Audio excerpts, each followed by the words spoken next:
Membuka usaha dalam bidang peternakan bisa menjadi pilihan dalam bisnis Anda. Karena apa? Karena hasil dalam peternakan ini adalah protein hewani yang selalu dibutuhkan oleh manusia. Namun jangan terburu-buru kawan, karena ada beberapa hal penting yang perlu kamu perhatikan. Untuk itu, ada baiknya kamu simak tulisan berikut ini. Tujuan dari setiap bisnis yang dibangun adalah untuk menghasilkan keuntungan. Akan tetapi cara untuk memperoleh keuntungan tersebutlah yang menjadi perbedaan teman-teman. Hal ini karena bisnis peternakan membutuhkan berbagai pertimbangan ketika kamu memilih jenis bisnis ini tentunya.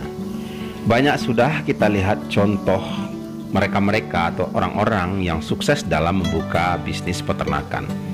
Banyak sudah mereka yang telah menggeluti bisnis ini sampai bertahun-tahun. Akan tetapi banyak juga yang kita lihat mereka-mereka yang gagal dalam menjalankan bisnis ini. Selain dalam ketersediaan modal dan lahan, kamu juga harus merawat hewan ternak ini sebaik mungkin, karena ini bisnis atau usaha yang berkaitan dengan nyawa.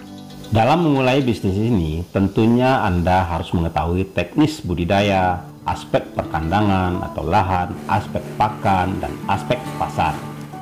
Di samping itu, Anda juga harus mengerti marketing, produk yang Anda hasilkan, teknologi yang Anda pergunakan, finance atau keuangan, legal atau perizinan dari bisnis ini, dan belajar multidisiplin ilmu teman-teman. Dan ingat, ada banyak pengetahuan dasar yang harus Anda kuasai untuk memulai usaha peternakan ini, seperti pembelian bibit, pemberian pakan, perkandangan, pemeliharaan ternak, perkawinan, kebuntingan, penanganan kelahiran, pembesaran cempe, perawatan induk, perawatan pejantan, pemerahan, penggemukan, dan banyak lagi ilmu yang lainnya yang harus Anda ketahui. Nah, untuk itu kali ini saya akan spill pengalaman atau pemahaman hal-hal apa yang harus Anda perhatikan jika memutuskan untuk membangun bisnis peternakan ini, kawan-kawan. Assalamualaikum warahmatullahi wabarakatuh. Saya Febrion dari Peternakan Kambing Rantiang Ameh. Kawan-kawan, saya hari ini akan bercerita sedikit tentang bagaimana memulai, membangun, dan mengembangkan sebuah usaha peternakan kambing. Apa seharusnya bekal dari kawan-kawan, dari kita semua, untuk memulai usaha ini agar tetap eksis, agar berkesinambungan, continue dari tahun ke tahun. Nah, jadi ada beberapa hal yang harus kita ketahui untuk memulai sebuah usaha peternakan ini. Yang pertama adalah tentu kita harus meluruskan niat untuk melakukan usaha di bidang peternakan kambing. Nah, yang kedua tentunya kita harus tentukan ternak apa yang mau kita pelihara. Nah, dalam usaha peternakan kambing kita mengenal ada beberapa jenis usaha, yaitu jenis usaha peternakan kambing yang penggemukan, jenis usaha untuk penghasil susu, dan ada juga jenis usaha peternakan kambing yang mainnya itu di breeding dan penjualan bibit dan anakan nantinya. Nah, untuk ini tentu kawan-kawan juga harus mengetahui jenis-jenis kambing apa saja yang harus kawan-kawan pelihara. Tentunya bergantung kepada tujuan kita. Nah, sebenarnya seperti itu. Yang ketiga adalah kawan-kawan harus memahami tentang teknis budidaya. Ada ilmu klasik yang menyatakan bahwasanya untuk berhasil dalam sebuah usaha peternakan ini kita tergantung pada 3 faktor tadi: breeding, feeding, dan manajemen. Breeding adalah pemilihan bibitnya, feeding adalah pemberian pakannya, dan manajemen adalah semua ruang lingkup usaha peternakan ini, semua kegiatan yang harus kita jalankan dalam usaha ini. Nah, dalam pemilihan bibit saya sudah uraikan tadi, dalam pemberian pakan ini juga harus kita uraikan. Jadi dalam pemberian pakan tentunya kita harus tahu satu, berapa jumlah pakan yang diberikan kepada ternak ini, berapa kebutuhan pakan untuk seekor ternak kambing, misalnya seperti itu ya. Ini akan berbeda kalau kita bermain di bidang pengemukan, yang perah, atau breeding nantinya. Nah, ini akan berbeda. Dan pakan ini juga sejalan dengan pertambahan bobot kambing tersebut. Nah, jenis pakan juga akan menentukan rumput seperti apa, legumnya seperti apa juga harus kita pahami kawan-kawannya. Jadi kambing ini sebenarnya akan dari segi pakan itu berbeda dengan domba dan sapi, seperti itu ya, agak sedikit berbeda. Kalau kita ketahui sapi itu merumput dan domba juga merumput, sedangkan kambing itu adalah meramban, istilahnya memakan semua jenis hijauan. Dan pola makannya juga berbeda. Pola makan kambing itu memanjat, sedangkan sapi dan domba itu ke bawah dengan merumput. Jenis ternak membedakan pola pakannya. Kemudian kita beranjak ke berapa pemberian pakan. Nah, ini berbeda dari tingkat bobot badan ternak tersebut. Sebab pemberian pakan ini tergantung kepada bobot badan. Jadi kalau istilah klasiknya itu sekitar 10% dari bobot badan. Lalu kalau dalam hitungan bahan kering itu ternak ini bisa mengkonsumsi 3% dari bobot badan. Nah, itu akan kita bahas nanti pada periode-periode berikutnya. Ini untuk membahas ini memang harus membutuhkan durasi yang sangat panjang kawan-kawan ya. Jadi pakan, kita tahu jenis pakan apa saja yang boleh dimakan, yang bisa dimakan oleh ternak kambing. Nah, itu teman-teman juga harus tahu. Kemudian kita juga harus mengetahui sistem pemberian makan tadi. Tadi saya ketinggalan sistem pemberian makan, jumlahnya sudah, kemudian frekuensinya seperti apa. Dimaksud dengan frekuensi ini kita memberikan 1 kali sehari, 2 kali sehari, 3 kali sehari. Nah, itu tergantung tenaga atau konsentrasi dari teman-teman sendiri. Prinsipnya makin sering pemberian pakan ini adalah makin baik, tentunya dalam porsi sesuai dengan kebutuhan dari ternak ini sendiri. Seperti itu. Apabila kita sudah mengetahui jenis pakan, jumlah pemberian pakannya, kemudian frekuensi pemberian pakannya, kemudian kita berlanjut kepada manajemen pemeliharaan pengembangbiakan kambing ini. Nah, kita harus mengetahui kapan itu ternak mengalami birahi, ciri-ciri birahinya seperti apa, kapan sebaiknya kambing ini dikawinkan, kapan ternak ini bunting, bagaimana tanda-tanda ternak ini bunting, kemudian berapa lama kebuntingan ternak ini, bagaimana menangani kambing yang dalam keadaan bunting. Kapan ternak ini sebaiknya dikawinkan setelah mengalami kelahiran tadi gitu.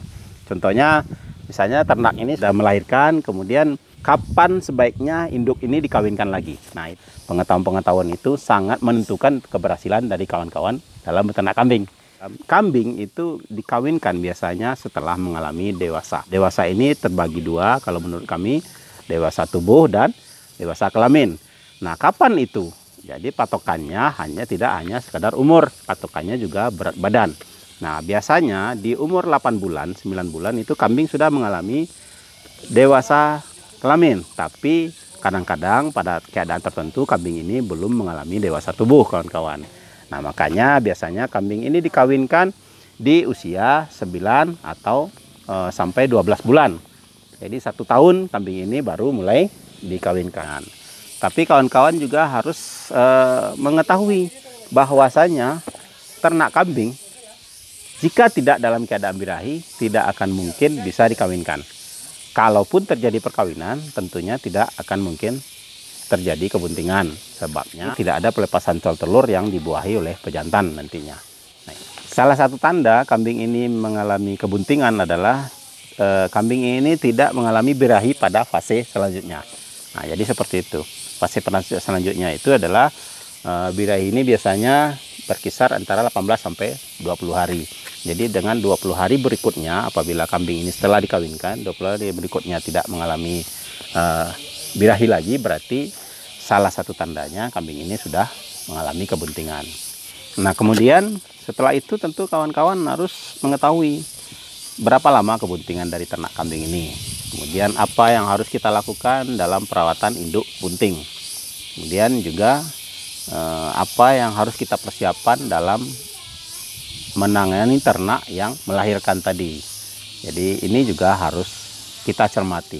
Jadi banyak faktor yang harus kita ketahui untuk itu. Nah, setelah mengalami kelahiran, tentunya kita harus mengetahui bagaimana perawatan anak kambing ini sampai menjadi dewasa nantinya. Juga perawatan induk kambing, bagaimana induk kambing ini bisa kawin lagi dan beranak lagi. Nah, siklus peternakan kambing ini memang kalau boleh dibilang itu cukup pendek kawan-kawan dibanding dengan siklus ternak hewan besar lainnya seperti sapi ya. Kambing ini juga mengalami kebuntingan lebih kurang 5 bulan, dan dalam 2 tahun kambing ini bisa beranak sebanyak 3 kali. Dalam teorinya seperti itu. Tapi hal itu tidak akan berhasil, tidak akan jadi apabila ada banyak kesalahan dari manajemen pemeliharaan, manajemen pakan. Birahi tidak akan muncul apabila pakan tidak baik. Nah, perkembangan ternak tidak akan baik apabila pakan juga tidak baik. Banyak dari kita yang bertanya, kambing kalau dipaksa kawin gimana? Apakah tetap terjadi kebuntingan? Jawabannya tidak terjadi kebuntingan karena tidak ada setelur yang dibuahi. Tidak ada setelur matang yang dibuahi oleh pejantan nantinya kalau tidak dalam keadaan birahi. Nah, untuk ini tentu kawan-kawan harus mengetahui birahi itu seperti apa, tanda-tanda birahi seperti apa. Kemudian perkandangan. Perkandangan juga kawan-kawan harus tahu jenis kandang seperti apa. Kita mengenal jenis kandang ada 3 ya. Satu kandang lemperakan, kandang postal di mana ternak bersinggungan dengan lantai dengan kotorannya setiap hari di situ. Dan kedua adalah jenis kandang yang kandang panggung di mana ternak tidak bersinggungan, kotorannya bisa langsung jatuh ke bawah. Nah, itu jenis kandang panggung. Kemudian dari jenis kandang kedua jenis ini mana yang lebih baik? Tentunya kalau menurut kami, panjang pengamatan kami adalah jenis kandang panggung yang lebih baik. Kemudian ada tipenya, kandang ini dikolonikan, ternak ini dikolonikan, atau ternak ini di set satu-satu di dalam kandang. Nah, ini juga tergantung kepada tujuan dari kawan-kawan. Kalau penggemukan misalnya, itu mungkin lebih baik kita melakukan pengesetan di satu-satu di kandang tersebut. Tapi kalau untuk breeding, itu saya sarankan kawan-kawan lebih baik memulai dengan kandang koloni, di mana langsung dicampurkan antara jantan betina itu dengan perbandingan rasio tersendiri. Misalnya 10 ekor betina, 1 ekor jantan dalam satu koloni. Nah, faktor lain yang harus kawan-kawan ketahui adalah bagaimana manajemen kesehatan dari kambing ini. Tidak sedikit kawan-kawan kita, dari kita sendiri juga mengalami kematian dari ternak-ternak ini. Jadi kalau dalam sebuah usaha peternakan, kematian ternak kambing itu memang wajar, tapi dalam persentase yang wajar juga harusnya. Misal dalam cempe, pengembangan cempe, itu persentase kematiannya hanya boleh sekitar 5% saja kawan-kawan. Kalau lewat dari itu, lebih dari itu berarti ada kesalahan dalam manajemen kita. Nah, terus manajemen apa lagi yang harus kita pahami? Untuk membahas ini tentunya membutuhkan durasi yang panjang. Kita mungkin akan membahas step by step tentang peternakan ini.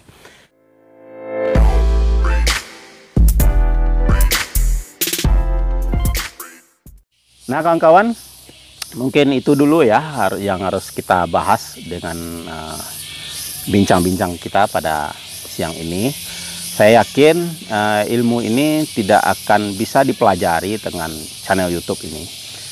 Maka itu kawan-kawan beranjang sanalah, berkumpullah dengan teman-teman seprofesi. Banyak-banyaklah bertanya, banyak-banyaklah menimba ilmu dari farm-farm yang sudah berhasil. Kunjungi mereka, gali ilmunya, minta ilmunya, saya yakin mereka akan ngasih ilmunya. Saya yakin dengan itu, sebab ilmu ini tidak akan habis apabila kita membagikan kepada orang. Ilmu akan terus bertambah, akan terus berkembang, dan apabila kita memberikan ilmu kepada seseorang, membagikannya, tentunya kita akan mendapat keberkahan dengan itu.